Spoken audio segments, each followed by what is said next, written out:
ಇವರ ವಿಜಯ್ ಎಜುಟೆಕ್ YouTube channel. ನಾನು ಈ ವಿಡಿಯೋದಲ್ಲಿ UDS Plus ಅಲ್ಲಿ ಅಪಾರ್ ಐಡಿಯನ್ನು ಹೇಗೆ ಕ್ರಿಯೇಟ್ ಮಾಡೋದಂತ ನಿಮಗೆ ತೋರಿಸ್ಕೊಡ್ತಾ ಇದ್ದೀನಿ. ಈ UDS Plusಗೆ ಲಾಗಿನ್ ಆದ ನಂತರ ನೀವು ಇಲ್ಲಿ ಎಲ್ಲ ವಿದ್ಯಾರ್ಥಿಗಳ ಡಾಟಾ ಕರೆಕ್ಷನ್ ಇದ್ದರೆ ಇಲ್ಲಿ ಸ್ಟೂಡೆಂಟ್ ನೇಮ್ ಅಪ್ಡೇಟ್ ಅಂತ ಇದೆ. ಸೊ ಈ ಸ್ಟೂಡೆಂಟ್ ನೇಮ್ ಅಪ್ಡೇಟಲ್ಲಿ ಹೋಗಿ ಆ ವಿದ್ಯಾರ್ಥಿಗಳ ಇನಿಷಿಯಲ್ ಸಣ್ಣ ಪುಟ್ಟ ಒಂದು ಕರೆಕ್ಷನನ್ನು ಮಾಡಿಕೊಂಡು ನಂತರ ನೀವು ಮ್ಯಾಚ್ ಆದ ನಂತರ ಇಲ್ಲಿ ಅಪಾರ್ ಮಾಡಲ್ ಅಂತ ಇದೆ. ಅಪಾರ್ ಮಾಡಲ್ಗೆ ಬಂದು ನೀವು ಇಲ್ಲಿ ಮೇಲೆ ಕ್ಲಿಕ್ ಮಾಡಿದರೆ ಈ ರೀತಿಯಾದಂತಹ ಜನರೇಟ್ ಅಪಾರ್ ID ಅನ್ನುವ ಒಂದು ಕನ್ಸೆಂಟ್ ಫಾರಮ್ಮು ಜನರೇಟ್ ಆಗುತ್ತೆ.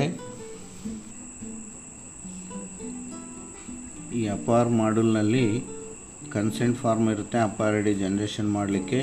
ಇಲ್ಲಿ ತಂದೆ ಅಥವಾ ತಾಯಿಯ ಹೆಸರು ಮತ್ತು ಅವರ ಒಂದು ಮದರ್ ಆರ್ ಫಾದರ್ ಅಥವಾ ಗಾರ್ಡಿಯನ್ ಹಾಕಬೇಕು. ಆನಂತರ ಅವ್ರದ್ದು ID ನಂಬರ್ ಅಂದರೆ ಯಾವ ID ಕೊಡ್ತಾರೋ ಅವರು ವೋಟರ್ ಐಡಿಗೆ ಅದನ್ನು ಹಾಕ್ಬೋದಿಲ್ಲ, ಆಧಾರ್ ನಂಬರ್ ಹಾಕಿಬಿಟ್ಟು ಅದನ್ನು ಸೆಲೆಕ್ಟ್ ಮಾಡಿಕೊಂಡು ಕೆಳಗಡೆ ಪ್ಲೇಸು ಮತ್ತು ಡೇಟ್ ಹಾಕಿ ಸಬ್ಮಿಟ್ ಕೊಟ್ಟರೆ ಇವರ ಒಂದು ಆಧಾರ್ ವೆರಿಫಿಕೇಷನ್ ಎಲ್ಲ ಕಂಪ್ಲೀಟ್ ಆದಮೇಲೆ ಒಂದು ಅಪಾರ್ ID ಕ್ರಿಯೇಟ್ ಆಗುತ್ತೆ. ನಾನು ನಿಮಗೆ ತೋರಿಸ್ತಾ ಇದ್ದೀನಿ.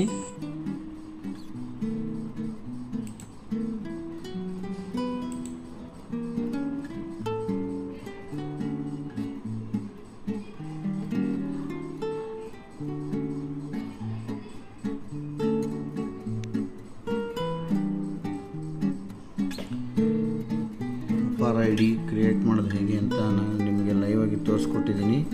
ಈ ವಿಡಿಯೋ ನಿಮಗೆ ಇಷ್ಟ ಆಗಿದರೆ ಖಂಡಿತ ಒಂದು ಲೈಕ್ ಕೊಡಿ, ಹಾಗೆ ಚಾನಲನ್ನು ಸಬ್ಸ್ಕ್ರೈಬ್ ಮಾಡ್ಕೊಳ್ಳಿ, ಹಾಗೆ ಸ್ನೇಹಿತರಿಗೂ ಕೂಡ ಈ ಒಂದು ವಿಡಿಯೋನ ಶೇರ್ ಮಾಡಿ ಅಂತ ಹೇಳ್ತಾ thank you for watching Vijay ಎಜುಟೆಕ್ ಯೂಟ್ಯೂಬ್ ಚಾನಲ್.